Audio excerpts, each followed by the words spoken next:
ہم 1988 میں جب 9ویں کلاس میں پڑھتے تھے، اس وقت اسکول یونیفارم میں اونٹ کے رنگ کی شلوار قمیض اور سفید جوتے ہوتے تھے۔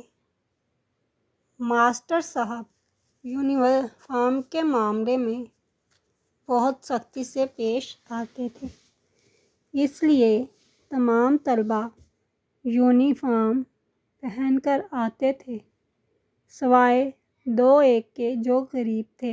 ایک دن صبح کی اسمبلی کے دوران میٹرک کے طالب علم بیکھو مل بغیر یونیفارم کے اسمبلی کی قطار میں کھڑا تھا۔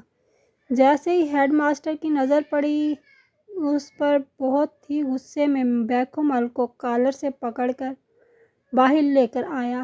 ہیڈ ماسٹر کا غصہ دیکھتے ہوئے بیکھو مل زور زور سے کہنے لگا، "سائیں، میری بات سنیں، میری بات سنیں۔ میرا باپ باسو مل غریب آدمی ہے، وہ مجھے کہاں سے یونیفارم اور جوتے لے کر دے؟ مجھے آپ مارے نہیں، میں کل سے اسکول نہیں آؤں گا۔" ہیڈ ماسٹر استاد غلام حیدر کھوکھر نے اسے چھوڑ دیا اور اسٹیج پر چڑھ کر تمام طالب علم سے مخاطب ہوتے ہوئے کہا کہ اسمبلی کے بعد بیکھو مل ایک کلاس میں آئے گا۔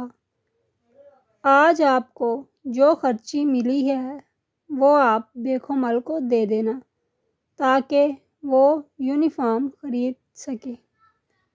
میرے پاس حسب معمول 8 آنے جیب خرچ ملتا تھا، سوچا آج کے دن سموسہ نہیں کھاؤں گا، وہ میں بیکھو مل کو دے دوں گا۔ کلاس میں ابھی بیٹھے ہی تھے کہ کلاس کے ٹیچر استاد فقیر محمد حیات بسبانی کلاس میں آ گئے۔ تھوڑی دیر بعد بیکھو مل بھی استاد سے اجازت لے کر ہماری کلاس میں داخل ہوا۔ اس کے ہاتھ میں 1 روپے کے چند نوٹ اور کچھ سکے تھے جو شاید اس نے اپنی کلاس سے جمع کیے تھے۔ استاد فقیر محمد حیات بسبانی بہت غصے میں تھے۔ ہم سب کو منع کیا کہ کوئی بھی اس کو پیسے نہیں دے گا، اور بیکھو مل کی جانب دیکھتے ہوئے غصے میں کہا کہ ڈوب نہیں مرتے جو بھیک مانگتے پھرتے ہو؟ کیا غربت کی آڑ میں ساری زندگی بھیک مانگتے پھرو گے؟ واپس اپنی کلاس میں جاؤ اور جن سے پیسے لیے ہیں ان کو واپس کر کے آؤ، میں تمہیں یونیفارم لے کر دوں گا۔ بیکھو مل استاد کے کہنے پر واپس اپنی کلاس میں گیا اور سب کو ان کے پیسے واپس کر کے آ گیا۔ استاد فقیر محمد حیات بسبانی نے پوچھا کہ شام کے وقت کون سا کام کر سکتے ہو؟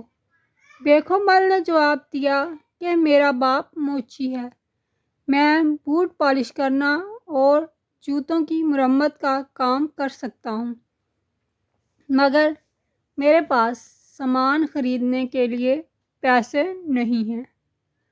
استاد نے پوچھا، کتنے پیسے چاہیے ہوں گے؟ اس نے کہا، 1 لکڑی کی پیٹی اور چند برش، پالش وغیرہ سب ملا کر کوئی 150 روپے چاہیے، ان سب میں سامان آ جائے گا۔ استاد نے اپنی جیب میں ہاتھ ڈالا اور 150 روپے گن کر دیے اور کہا کہ یہ ادھار ہے، تم مجھے روز کے حساب سے ہر ہفتے 7 روپے واپس کرنا۔ اس کے بعد مجھ سے کاپی مانگی اور اس کے 3 کورے صفحات پھاڑ کر نکال لیے اور ان پر کچھ لکھنے لگے۔ تینوں چٹھیاں بیکھو مل کو دیتے ہوئے کہا، ایک چٹھی رشید پنجابی کو دینا، وہ تمہیں کپڑا دے گا اور تمہیں 1 روپے روزانہ کے حساب سے اس کا قرض واپس کرنا ہے۔ دوسری چٹھی خالق منگی کو دینا، وہ تجھے نئے جوتے دے گا، اسے بھی 1 روپیہ روز کے حساب سے قرضہ واپس کرنا ہے۔ یہ تیسری چٹھی یوسف درزی کو دینا۔ وہ تمہیں یونیفارم سی کر دے گا، اسے بھی 1 روپیہ روزانہ دینے ہیں۔ 4 روپے قرضہ اتارنے کے لیے تمہیں ہر صورت میں اتنا کمانا ہے تاکہ تم قرضہ چکا سکو، اور اس کے بعد تمہیں اپنی محنت کے ذریعے آگے بڑھنا ہے۔ ایک بار بھیک مانگنے کی عادت پڑ گئی تو ساری زندگی بھیک مانگتے ہی گزرے گی۔ بیگم ال وعدہ کر کے چلا گیا۔ بعد میں استاد نے ہمیں کہا کہ آپ لوگ اپنے جوتوں کی مرمت اور بوٹ پالش ہمیشہ بیگم ال سے کروایا کریں۔ وقت تیزی سے گزر گیا۔ 12 سال پلک جھپکنے میں گزر گئے۔ 1999 میں ہائی اسکول کرونڈی میں 10ویں کلاس کے طلباء کی الوداعی پارٹی ہو رہی تھی۔ استادوں کے ساتھ شہر کی معززین کو بھی دعوت تھی۔ تقریر کرنے کے لیے شہر کی ایک بڑی فلور مل کے معزز جنرل منیجر بیگم ال کو دعوت دی گئی۔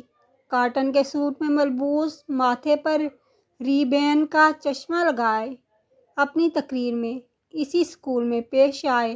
1988 کا قصہ سناتے ہوئے زاروں کی طرح روتے ہوئے اسٹیج پر بیٹھے اپنے استاد فقیر محمد حیات بسبانی کے پیروں کو چھوتے ہوئے بتایا کہ کس طرح ایک کامل استاد نے مجھے بھیک مانگنے سے بچایا اور محنت کا سبق دیا۔